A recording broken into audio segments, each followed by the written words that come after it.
Hello all, welcome to అసలు ఏం జరుగుతుంది with Rachana at 4 PM. Congress ప్రభుత్వం ప్రతిష్టాత్మకంగా భావిస్తున్న ఫ్యూచర్ సిటీపై బీఆర్ఎస్ నేత హరీష్ రావు చేసిన వ్యాఖ్యలు, దానికి పొంగులేటి శ్రీనివాస్ మంత్రి ఇచ్చినటువంటి కమెంట్స్ ఇప్పుడు రాజకీయాల్లో కొంత చర్చనీయాంశంగా మారాయి. హరీష్ రావు దీని గురించి మాట్లాడుతూ, మేము అధికారంలోకి వస్తే అసలు ఫ్యూచర్ సిటీనే లేకుండా చేస్తామని అంటే, దానికి మంత్రి పొంగులేటి శ్రీనివాస్ కౌంటర్ ఇస్తూ, ముందు బీఆర్ఎస్ పార్టీలో మీ ఫ్యూచర్ ఏంటో మీ మామ బావమరిది చూసుకుంటున్నారు, మీ ఫ్యూచర్ ని కాపాడుకోండి, ముందు మీ ఫ్యూచర్ ని కాపాడుకోండి, తర్వాత ఫ్యూచర్ సిటీని ఆపడం ఎవరి తరం కాదు అని చెప్పేసి మంత్రి పొంగులేటి శ్రీనివాస్ కౌంటర్ ఇచ్చారు. అయితే ఈ నేపథ్యంలో అసలు ఫ్యూచర్ సిటీ కావచ్చు, ఫార్మా సిటీ కావచ్చు, ఇవన్నీ కూడా ప్రజల ప్రయోజనం కోసమా, లేకపోతే పొలిటికల్ మైలేజ్ కోసం, తమ పొలిటికల్ బ్రాండింగ్ కోసం, రియల్ ఎస్టేట్ ప్రయోజనాల కోసం రాజకీయ నేతలు తీసుకుంటున్నటువంటి ప్రాజెక్ట్స్ గా చూడాలా, లేకపోతే నిరుద్యోగ యువతకు నిజంగా ఉద్యోగాలు ఇవ్వడానికే ఇవి ప్రజా ఆస్తులుగా నిర్మించబడుతున్నాయి, దీన్ని ఏ యాంగిల్లో చూడాలి అన్న విషయం గురించి ఈ రోజు మనతో డిస్కషన్ ప్యానల్ ఇద్దరు గెస్ట్ రెడీగా ఉన్నారు. ఫస్ట్ గెస్ట్ కన్నెగంటి రవి గారు, రైతు స్వరాజ్య వేదిక స్థాపకులు, అలాగే ఫ్యూచర్ సిటీకి అలాగే ఫార్మా సిటీ భూసేకరణ వంటి విషయాల మీద పోరాటం చేస్తూ ఉన్నారు. ఇంకొక గెస్ట్ వచ్చేసి మోహన్ రావు గారు, retired political administration professor. So welcome to federal Telangana. So Ravi గారు, ఫస్ట్ మీరు చెప్పండి, ఈ ఫ్యూచర్ సిటీ అనగానే రేవంత్ రెడ్డి ప్రతిష్టాత్మకంగా చెప్తున్నాను, ఎక్కువ హోప్స్ అన్ని కూడా యూత్ కు ఉన్నాయి, ఉద్యోగాలు వస్తాయని చెప్పి ఒక జనరల్ పర్సెప్షన్ వైజ్ గా చూస్తే దీన్ని మీరు ఎలా చూస్తూ ఉన్నారు? మీరు క్షేత్ర స్థాయిలో దీని మీద పనిచేస్తున్నారు కాబట్టి మీ ఒపీనియన్ ఏంటి? నమస్కారం అండి, మా ప్యానలిస్ట్ రామ్మోహన్ రావు గారు కూడా. ఫ్యూచర్ సిటీ అయినా లేకపోతే ఇతర ఏ అభివృద్ధి ప్రాజెక్ట్ అయినా సరే, పార్టీలు ఏమంటున్నాయి, అధికారంలో ఉన్నప్పుడు ఏం మాట్లాడినాయి, ప్రతిపక్షంలో ఉన్నప్పుడు ఏం మాట్లాడుతున్నాయి అనేటువంటిది మనం చాలా స్పష్టంగా ప్రజల ముందు ఉన్నాయి. పార్టీల కోణంలో ఎవరు వచ్చి ఛాలెంజ్లు చేస్తారు, ఎవరు రద్దు చేస్తారు, ఎవరు ఉంచుతారు అనేటువంటి చర్చ కంటే, ప్రజల కోణంలో ఈ ఫ్యూచర్ సిటీ గురించి కానీ ఇతర అభివృద్ధి ప్రాజెక్టుల గురించి కానీ చాలా చర్చ జరగాల్సిందని మేము తెలంగాణ పీపుల్స్ జాయింట్ యాక్షన్ కమిటీగా, రైతు స్వరాజ్య వేదికగా మేము భావిస్తూ ఉన్నాము. అందుకనే మేము అసలు ఫ్యూచర్ సిటీ ప్రాజెక్టు లేదా మూసీ పునరుద్ధరణ ప్రాజెక్టు ఇట్లాంటి ఏదైనా సరే ఒక ప్రభుత్వం ప్రకటించినప్పుడు దాని మీద ప్రజల్లో ఎంత చర్చ జరిగింది, ఆ చర్చల్లో నుంచి ఏ అంశాలు బయటకు వచ్చినాయి, ఆ అంశాల మీద ప్రభుత్వం ఎటువంటి వివరణ ఇచ్చింది, ఆ వివరణ ఆధారంగా ఎటువంటి డీటెయిల్డ్ ప్రాజెక్ట్ రిపోర్ట్లను తయారు చేసింది, ఆ తర్వాత ఆ ప్రాజెక్ట్ రిపోర్ట్లకు అనుగుణంగా ఎటువంటి చర్యలు తీసుకున్నది అనేటువంటిది ఒక క్రమ పద్ధతిలో ఒక అకాడమిక్ గానైనా పరిశీలించడానికి మేము ప్రయత్నించినప్పుడు మాకు అర్థమైంది ఏంటంటే, తెలంగాణ కానీ ఆంధ్రప్రదేశ్ కానీ ఇప్పుడు ఎదుర్కొంటున్నటువంటి అతిపెద్ద సమస్య ముఖ్యమంత్రుల స్థాయిలో ఉన్నటువంటి వాళ్ళకి కొన్ని డ్రీమ్ ప్రాజెక్ట్స్ ఉండడము, ఆ డ్రీమ్ ప్రాజెక్ట్స్ వాళ్ళు ఊహల్లో నిర్మించి వాళ్ళని ప్రజల్ని ఇబ్బందులు పాలు చేయడం అనేటువంటిది మాకు అర్థమైనటువంటి రూపం. ఇప్పుడు ఫ్యూచర్ సిటీ యొక్క రూపం కూడా మేము దాన్ని అలాగే చూస్తున్నాం. ఎందుకంటే ముందుగా ఒక అకాడమిక్ గా కూడా 2-3 విషయాలు మనం మాట్లాడుకోగలిగితే, హైదరాబాదు, సికింద్రాబాదు, సైబరాబాదు ఒక 3 నగరాల నిర్మాణం ఇప్పటికే చాలా పెద్ద ఎత్తున జరిగింది. వేలాది ఎకరాలలో వందలాది బిల్డింగులు, భవనాలు, భారీ రోడ్లతో నిర్మాణం అయినటువంటి నిర్మాణాలు ఇవన్నీ. ఇక్కడనే ఇంకా చాలా విశాలమైనటువంటి ఖాళీ స్థలాలు ఇవన్నీ ఉన్నాయి. గత 10-15 ఏళ్లలో వచ్చినటువంటి పరిశ్రమల తీరు కూడా చూస్తే వేలాది ఎకరాలతో కొత్త నగరం నిర్మాణం చేయాల్సినటువంటి అవసరం లేకుండా కూడా ఉన్నటువంటి ఖాళీ స్థలాల్లోనే వాటిని ఏర్పాటు చేయడం ద్వారా ఉన్న నగరం మధ్యలోనే మరింత అభివృద్ధిని సాధించడానికి, మరిన్ని పరిశ్రమల్ని రాబట్టడానికి, మరిన్ని పెట్టుబడులను రాబట్టడానికి అవకాశం ఉన్నటువంటి పరిస్థితి మనకి చాలా స్పష్టంగా కనపడుతున్నది. కానీ ఈ 3 నగరాలను కాదని ఫ్యూచర్ సిటీ పేరుతో ఇంకొక 30-35 వేల ఎకరాలని ఇప్పుడు అంటున్నారు. అది 1,00,000 ఎకరాలకు కూడా వెళ్ళొచ్చు. ఎందుకంటే ముఖ్యమంత్రి గారి కోరికలు ఎలా ఉంటాయో మనకు తెలియదు. ఇంకేమేమి అక్కడ ఉండాలనుకుంటారో దాన్ని బట్టి ఎన్ని వేల ఎకరాలు కావాలనుకుంటారో మనకు తెలియదు కనుక ప్రస్తుతం 35,000 ఎకరాలని కంప్లీట్ గా వ్యవసాయం నడుస్తున్నటువంటి భూముల్ని, రైతులు ఉన్నటువంటి గ్రామాలని పూర్తిగా ఒక నగరంగా మార్చేసి ఫ్యూచర్ సిటీ డెవలప్మెంట్ అథారిటీ పేరుతో ఒక గెజిట్ కూడా తెచ్చేసి పనులు ప్రారంభించినటువంటి స్థితిని మనం చూస్తున్నాం.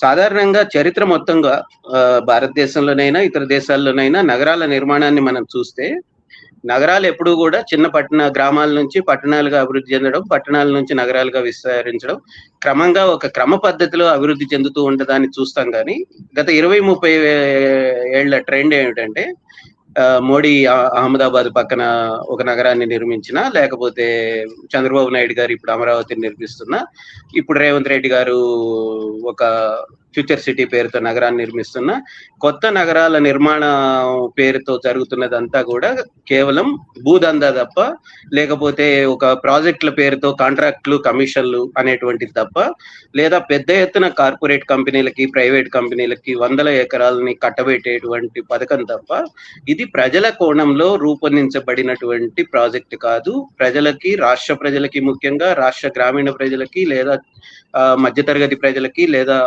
శ్రమజీవులకి ఉపయోగపడేటువంటి నగరంగా ఉండబోవడం లేదు. ఇది వాళ్ళు ప్రకటించినటువంటి, ఇప్పటికే అక్కడికి వస్తాయి అని చెప్పినటువంటి సంస్థల్ని చూసినా, అక్కడ ఇనాగ్రేషన్ చేస్తామని, ఇప్పటికే జూన్ లో ఇనాగ్రేషన్ చేస్తామని చెప్పినటువంటి సంస్థలను చూసినా, అది ప్రజల కోణంలో ప్రజలకు ఉపాధి కల్పించడానికి, ప్రజల సంతోషాన్ని పెంచడానికి, ప్రజల యొక్క జీవనోపాధుల్ని పెంచడానికి, ప్రజల ఆదాయాలను పెంచడానికి, ముఖ్యంగా తెలంగాణ ప్రజల ఆదాయాలను పెంచడానికి వస్తున్న ప్రాజెక్టులుగా మాత్రం మాకు కనిపించడం లేదు. అది మొదటి కామెంట్ గా నేను మీకు చెప్పాలి. థ్యాంక్ యూ రవి గారు. ఓవరాల్ గా రవి గారు మీరైతే అపోజ్ చేస్తున్నారు. మోడల్స్ మంచిగా ఉన్నప్పటికీ ఇవన్నీ కూడా ప్రజలకి దూరం అయ్యేటువంటి ప్రాజెక్టులు, ప్రజలకు ఎటువంటి మేలు చేయమని. ఓకే, మోహన్ రావు గారు మీరు చెప్పండి. రవి గారు దాన్ని అపోజ్ చేస్తారు కాబట్టి మీరు already public administration, political administration ఇవన్నీ చూస్తున్నారు. ఒక గవర్నమెంట్ ఇటువంటి భారీ ప్రాజెక్ట్స్ తీసుకొస్తున్నప్పుడు ప్రజలకి హోప్స్ పెరుగుతాయి. అవి పాజిటివ్ యాంగిల్ చూసినప్పుడు, లేకపోతే మీకున్నటువంటి పబ్లిక్ అడ్మినిస్ట్రేషన్ పరంగా చూసినప్పుడు ఇవి ఎంత మేరకు డెవలపింగ్ నేషన్ గా ఉన్న, డెవలపింగ్ స్టేట్ గా ఉంది ఆల్మోస్ట్ తెలంగాణ. పర్ క్యాపిటల్ గా వీటిలో కూడా టాప్ లో ఉంది సౌత్ లో. సో తెలంగాణకి ఎంత వరకు ఈ ఫ్యూచర్ సిటీయో లేకపోతే ఫార్మా సిటీ లాంటివి అవసరం, దాని గురించి చెప్పండి మీరు. నేను అనుకోవడం ఏంటంటే మేడం, ప్రతి ముఖ్యమంత్రికి కూడా ఏదో కొంత చెయ్యాలి అనేటువంటి యొక్క ఆకాంక్ష అనేది ఖచ్చితంగా ఉంటుంది. ఇందులో ఏ రకమైనటువంటి యొక్క విభేదాలు కూడా లేవు. మనందరికీ తెలుసు, గతంలో కూడా ముఖ్యమంత్రులుగా ఉన్న వాళ్ళు రాజశేఖర రెడ్డిని కనుక తీసుకున్నట్టయితే ఆరోగ్యపరంగా ఆయన ఆరోగ్యశ్రీ లాంటి కార్యక్రమాన్ని ప్రారంభించడం అనేది జరిగింది. అదే రకంగా చంద్రబాబు నాయుడు గారు హైటెక్ సిటీని డెవలప్మెంట్ చేయడం అనేది జరిగింది. అదే రకంగా రేవంత్ రెడ్డి గారు ఏమనుకుంటున్నారంటే, ఇప్పుడు ఈ ఫ్యూచర్ సిటీని డెవలప్ చేయాలనేటువంటి ఆశయంతో రేవంత్ రెడ్డి గారు ఉన్నారు. కాబట్టి ఆయన ఆ రకంగా ఆశించడంలో ఒక రాజకీయ నాయకుడిగా తప్పుందని నేనైతే అనుకోవడం లేదు. అయితే సరే, సారు రవి గారు చెప్పినట్టుగా ఒకటి ఏంటంటే, ఇందుకోసం ప్రజాభిప్రాయాన్ని తీసుకోవాలి, అందులో ఏ రకమైనటువంటి యొక్క అనుమానం కూడా లేదు. నేను అనుకోవడం ఏంటంటే, ఇది పూర్తిగా ఇంకా ఫైనలైజ్ కాలేదు మేడం. అది దీనిపైన ఇంకా చర్చలన్నీ కూడా జరుగుతూనే ఉన్నాయి. తర్వాత వాళ్ళు ప్రకటించినటువంటి ఒక డాక్యుమెంట్ ని కనుక మనం చూసినట్టయితే, దీనివల్ల ఎంతో కొంత మేలు ప్రజలకు ఖచ్చితంగా జరుగుతుంది అని నేను అనుకుంటున్నాను. ఇందుకు ప్రధానమైనటువంటి యొక్క కారణం ఏంటంటే, స్పెసిఫిక్ గా మనం తెలంగాణ యాంగిల్లో కనుక మనం మాట్లాడినప్పుడు గమనించాల్సినటువంటి విషయం ఏంటంటే, తెలంగాణలో అర్బనైజేషన్ అనేది చాలా ర్యాపిడ్ గా పెరుగుతుంది. ఇప్పుడు మిగతా స్టేట్స్ తో పోల్చుకున్నట్టయితే ప్రస్తుతం తెలంగాణలో 38% of the population are living in urban areas. తర్వాత సార్ ఇందాక చెప్పారు, హైదరాబాద్ నగరం ఉంది కదా, హైదరాబాద్ నగరాన్ని డెవలప్ చేయొచ్చు కదా. నిస్సందేహంగా సార్ చెప్పినట్టుగా హైదరాబాద్ ను ఎంతో డెవలప్ చేస్తాం మనం. ఇంకా హైదరాబాద్ లో గవర్నమెంట్ ఏమనుకుంటుందంటే, నాకు తెలిసి ఫర్దర్ స్కోప్ హైదరాబాద్ డెవలప్మెంట్ లేదు కాబట్టి మనం ఈ ఫ్యూచర్ సిటీని డెవలప్ చేయాలి అనే ఉద్దేశంతో ప్రభుత్వం ఉన్నట్టుగా కనిపిస్తుంది. అందుకోసమే వాళ్ళు, నేను అనుకోవడం ఏంటంటే, 765 కిలోమీటర్ల విస్తీర్ణంలో ఈ నాగార్జున సాగర్ రోడ్ లింక్ చేసుకొని దీన్ని డెవలప్ చేయాలని వీళ్ళు అనుకున్నట్టుగా మనకు కనిపిస్తుంది.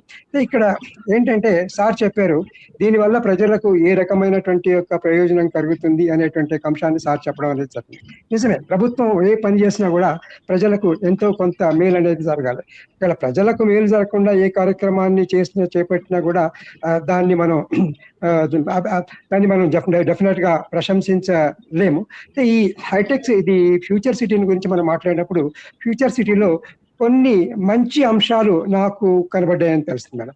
సారే ఇందాక రైట్ చేశారు, కొన్ని సమస్యలను ప్రజలు ఎదుర్కొంటున్నారు అని చెప్పారు. నా దృష్టిలో ఈనాడు మొత్తం దేశంలో, తెలంగాణతో సహా మొత్తం దేశంలో ప్రజలు ఎదుర్కొంటున్నటువంటి యొక్క ప్రధానమైనటువంటి యొక్క సమస్య ఏంటంటే నిరుద్యోగ సమస్య.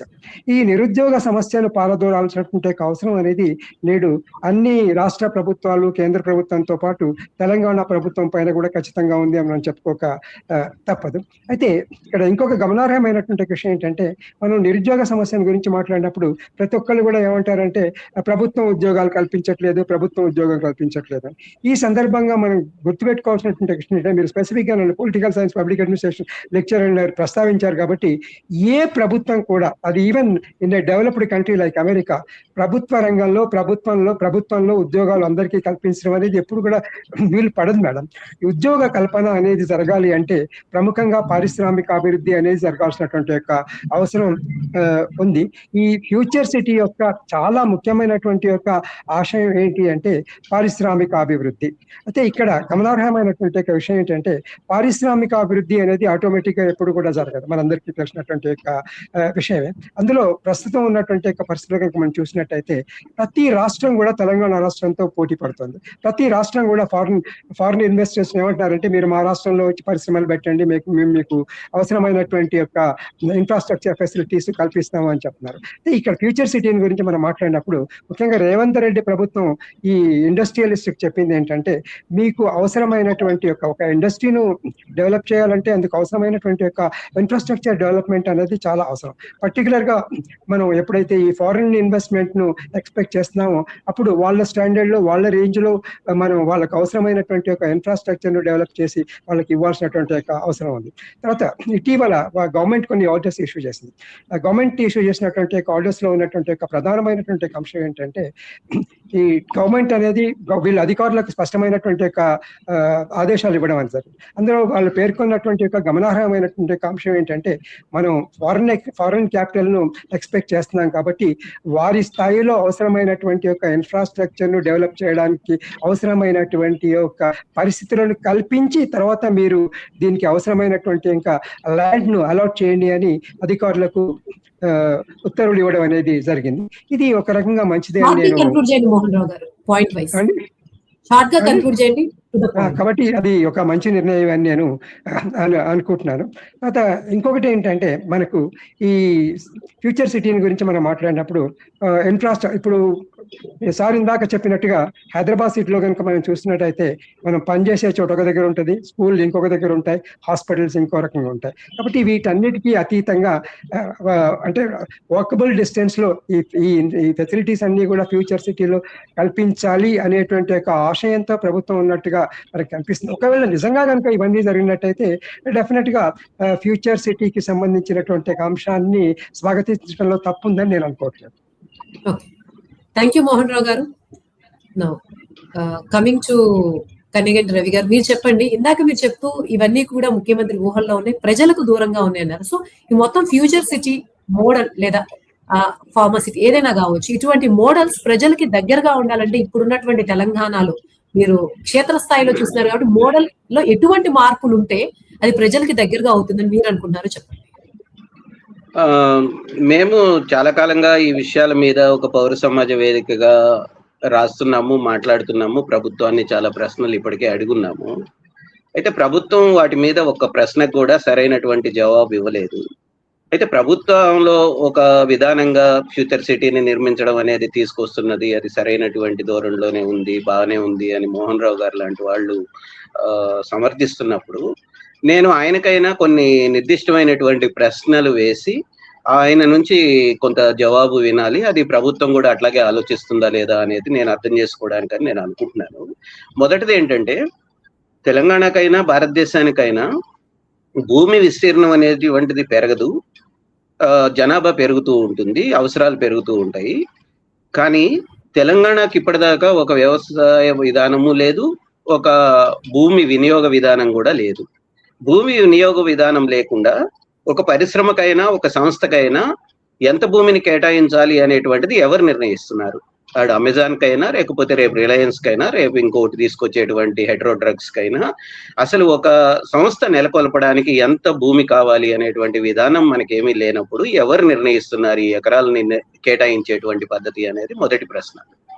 రెండవది, ఈ భూముల్ని వేలాది ఎకరాలని రైతుల నుంచి తీసుకుంటున్నప్పుడు ఈ అభివృద్ధిలో, ఈ మొత్తం చెబుతున్నటువంటి సోకాల్డ్ అభివృద్ధిలో ఆ ప్రజల భాగస్వామ్యం ఏమిటి, వాళ్ళకు వస్తున్నటువంటి నష్టపరిహారం ఏమిటి ఆ భూములకి, లేదా వాళ్ళ కుటుంబాలకు ఇస్తున్నటువంటి హామీ ఏమిటి, వాళ్ళకు ఉద్యోగాలు నిజంగా కల్పన అక్కడ జరగబోతున్నదా ఈ వేలాది కుటుంబాల యొక్క పిల్లలకి. మూడవది, అన్నిటికంటే ముఖ్యమైనది, ఈ వస్తున్నటువంటి సంస్థలు, పరిశ్రమలు నెట్ జీరోకు అనుగుణంగా ఉన్నాయా, వాళ్ళు కాలుష్యాన్ని వెదజల్లకుండా, ఉష్ణోగ్రతలను పెంచకుండా ఉండేటువంటి స్థితిలో ఉండబోతున్నాయా, ఈవెన్ డేటా సెంటర్స్ 5 రాబోతున్నటువంటి స్థితిలో. ఈ ప్రశ్నలన్నిటికీ కూడా ప్రభుత్వం జవాబు చెప్పాల్సినటువంటి అవసరం ఉంటుంది. రెండవది, నీళ్లు లేనటువంటి ప్రాంతంలో పైప్ లైన్ లాగా ద్వారా తీసుకొస్తారు కానీ డ్రైనేజ్ ఎక్కడికి తీసుకెళ్తారు, డ్రైనేజ్ ఎక్కడికి తీసుకెళ్లి వదులుతారు, డ్రైనేజ్ ని ఎట్లా మేనేజ్ చేస్తారు అటువంటి విడి నగరంలో అనేటువంటిది ఒక పెద్ద ప్రశ్న.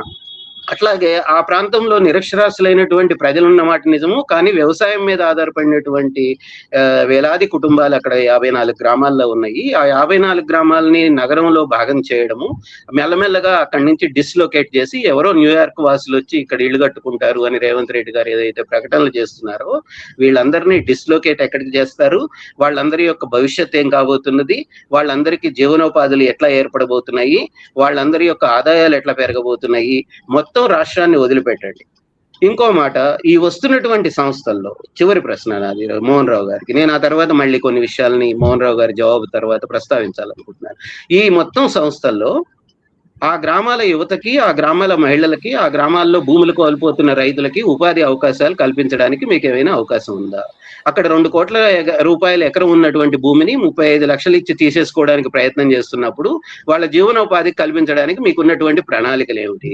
ఆ ప్రణాళికలు ఏమీ లేకుండా వాళ్ళని ముందుగా అసలు ఉపాధి లేకుండా ఎట్లా చేస్తున్నారు? అక్కడ ఉన్నటువంటి భూమి లేని వ్యవసాయ కూలీలు వేలాది మంది ఉన్నారు, వాళ్ళందరికీ ఎటువంటి ఉపాధిని కల్పించబోతున్నారు? ఈ ప్రశ్నలకు కొంత మోహన్ రావు గారు లాంటి వాళ్ళు అయినా సమాధానం చెప్పగలిగితే ఆ తర్వాత చర్చను ముందుకు తీసుకెళ్దామని నా అభిప్రాయం. రవి గారు, మీరు ఇంకేమైనా చెప్పండి కూడా చెప్పండి. Running short of time. మీరు ఆల్రెడీ ఫ్యూచర్ సిటీ ప్రజలకు అనుగుణంగా ఉండాలి అంటే ఎలా ఉండాలని ఆల్మోస్ట్ 5 క్వశ్చన్స్ ఫార్మాట్ లో మేడ్ ఇట్ వెరీ క్లియర్. దీనికి ట్రాన్స్పరెంట్ ఆన్సర్ లేదు, దీనికి జస్ట్ ప్రజలకి అనుగుణంగా వచ్చేటువంటి ఆన్సర్స్ లేదు. కాబట్టి మేము చాలా స్పష్టమైనటువంటి ఒక 3-4 అంశాలని ప్రభుత్వం ముందు, మోహన్ రావు గారు లాంటి మేధావుల ముందు కూడా 3-4 అంశాలను మేము పెడుతున్నాం. మీరు ఇంకా దీనికి కన్క్లూడ్ చేయాలంటే చేయండి, ఎందుకంటే we are given with only 20 minutes. Right. నేనేమంటున్నానంటే ఒక 3-4 అంశాలని మేము నిర్దిష్టంగా మేము అడుగుతున్నది ఏంటంటే, తెలంగాణకి వ్యవసాయ విధానంతో పాటు ఒక భూమి వినియోగ విధానం ఉండాలి. అది వినియోగ విధానంలో వ్యవసాయానికి ఎంత ఉండాలి, అడవులకు ఎంత ఉండాలి, నగరాలకు ఎంత ఉండాలి, పరిశ్రమలకు ఎంత ఇవ్వాలి, సేవా సంస్థలకు ఎంత ఇవ్వాలి అనేటువంటిది చాలా క్లియర్ కట్ గా దాంట్లో ఉండాలనేది మా అభిప్రాయము. రెండోది ఏంటంటే, ఒకవేళ భూమి నిజంగానే అవసరము పారిశ్రామిక అభివృద్ధి అనుకున్నప్పుడు 2013 భూసేకరణ చట్టాన్ని అమలు చేసి ప్రజాభిప్రాయ సేకరణ చేసి ఆ తర్వాతనే భూమి సేకరణకు ముందుకు వెళ్ళాలి. 2017 భూసేకరణ చట్టాన్ని అమలు చేసి అడ్డగోలుగా భూములు లాక్కూడదు అనేటువంటిది మా రెండో అభిప్రాయము. మూడవది ఏంటంటే, అక్కడ నెట్ జీరో నగరంగా నిర్మిస్తామన్నారు కనుక ఇప్పుడు 14 ఫార్మా పరిశ్రమలకు ఇవ్వబోతున్నటువంటి అనుమతులను పూర్తిగా రద్దు చేసి, ఎందుకంటే ఫార్మా పరిశ్రమలు ఎట్టి పరిస్థితుల్లోనూ నెట్ జీరో కిందకు వచ్చేటువంటి పరిశ్రమలు కాదని మోహన్ రావు గారికి కూడా తెలుసు. అటువంటి పరిశ్రమలకు చేసేసి అక్కడ నిజంగా ఏం చేయబోతున్నారు అనేటువంటి డిపిఆర్ ని ఆ ప్రాంత ప్రజల ముందు, హైదరాబాద్ నగర ప్రజల ముందు, రాష్ట్ర ప్రజల ముందు పెట్టాలనేటువంటిది మూడోది. మొత్తం ఉపాధి అవకాశాలు ఎన్నొస్తాయి, అది స్థానికులకే వస్తాయా, మళ్ళీ బీహార్ నుంచి, జార్ఖండ్ నుంచి చీప్ లేబర్ ని తీసుకొచ్చి పని చేయించుకుంటారా? ఈ ప్రశ్నలకు జవాబులు ఇవ్వాలనేది కూడా మేము కోరుతున్నాం. ఇప్పుడు మోహన్ రావు గారు మీరు చెప్పండి. ఇప్పుడు రవి గారు ఆందోళనను నేను అర్థం చేసుకోగలను మేడం. ఆయన ఆందోళనలో తప్పు ఉందని కూడా నేను ఏమీ అనుకోవట్లేదు. ఇక్కడ గమనార్హమైనటువంటి అంశం ఏంటంటే, రైతులకు అన్యాయం జరగాలని ఎవరు కూడా అనుకోరు. తర్వాత ఈ ప్రాజెక్ట్ అనేది ఇంకా కంప్లీట్ కాలేదు, ఇంకా ఇంకా ఇంకా ఇంకా ప్రాథమిక దశలోనే ఉంది. తర్వాత మనం గ్రహించాల్సినటువంటి అంశం ఏంటంటే, ఈ ప్రాజెక్టు డెవలప్మెంట్ కోసం అని already government future development authority అని ఒక సంస్థను ఏర్పాటు చేయడం అనేది జరిగింది. ఇది మనకి HMD, Hyderabad metro development authority ఏ రకంగా ఉందో అదే రకమైనటువంటి యొక్క పరిణామాల్లో ఈ ఫ్యూచర్ డెవలప్మెంట్ అథారిటీని ఏర్పాటు చేయడం అనేది జరిగింది. అంతేకాకుండా ఆల్రెడీ టెంటేటివ్ గా ఫ్యూచర్ డెవలప్మెంట్ కోసం అని, ఈ సిటీ కోసం అని ఒక ప్రణాళికను కూడా రూపొందించడం అనేది జరిగింది. ఈ ప్రణాళికను గురించి సార్ ఇందాక చెప్పినటువంటి యొక్క అంశాలన్నిటి మీద కూడా పూర్తిగా కాకపోయినా కొంత మీద చర్చ అయితే జరిగింది.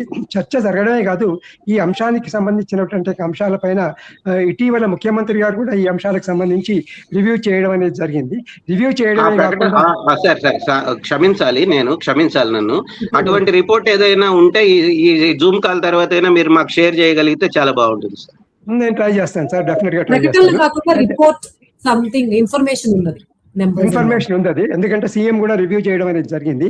సీఎం రివ్యూ చేయడం అనేది మాత్రమే కాకుండా అవసరానుగుణంగా ఏ రకమైనటువంటి మార్పులు చేర్పులు ఈ ప్లాన్ లో తీసుకోవాలి అని కూడా ఆల్రెడీ అధికారులకు సీఎం చెప్పడం అనేది జరిగింది.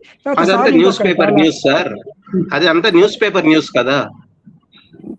మీకేమైనా నిర్దిష్టమైనటువంటి డాక్యుమెంట్లు ఏమైనా ఉన్నాయా?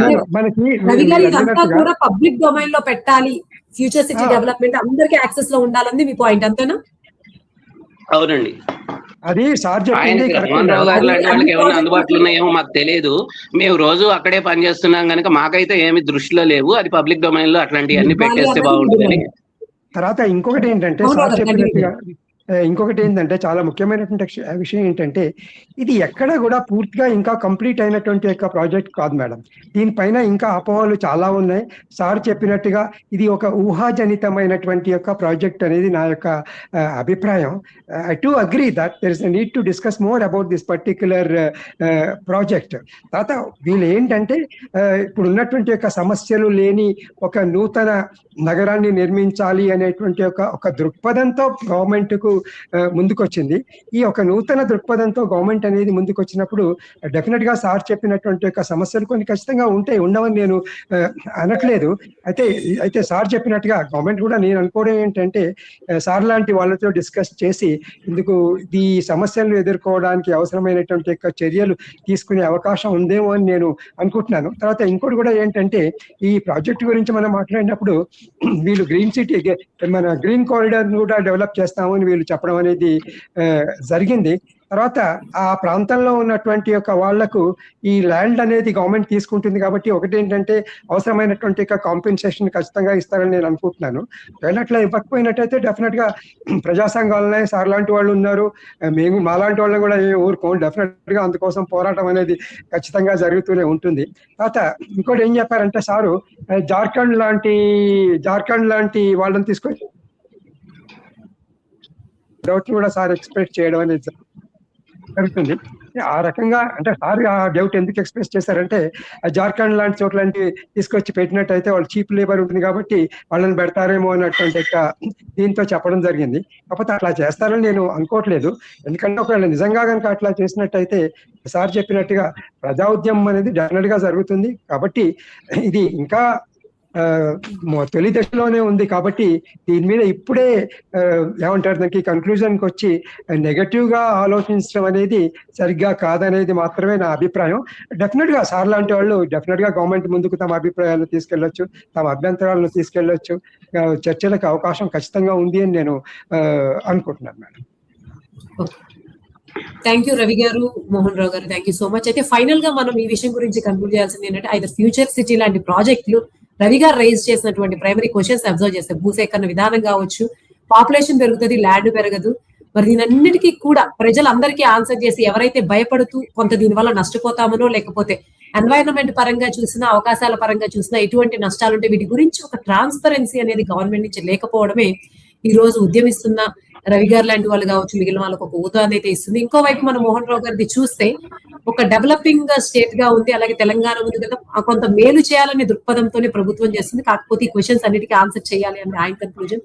ఏదేమైనప్పటికీ రేవంత్ రెడ్డి ప్రభుత్వం ప్రజల్లో ఉన్నటువంటి ఈ సందేహాలు, ఈ అనుమానాలు ఏవైతే పౌర సంఘాల ద్వారా వ్యక్తమవుతున్నాయో వాటికి సరైన ఆన్సర్ ఇస్తేనే ఈ ఫ్యూచర్ సిటీ ఒక ముఖ్యమంత్రి యొక్క డ్రీమ్ ప్రాజెక్ట్ గా కాకుండా ప్రజలకు ఉపయోగపడేటువంటి ఒక మెగా ప్రాజెక్ట్ గా మారుతుంది. So let's wait and see. Thank you so much Ravi garu, Mohan రావు గారు డిస్కషన్ లో పార్టిసిపేట్ చేసినందుకు. ఇంతటి చర్చ. థ్యాంక్ యూ అండి.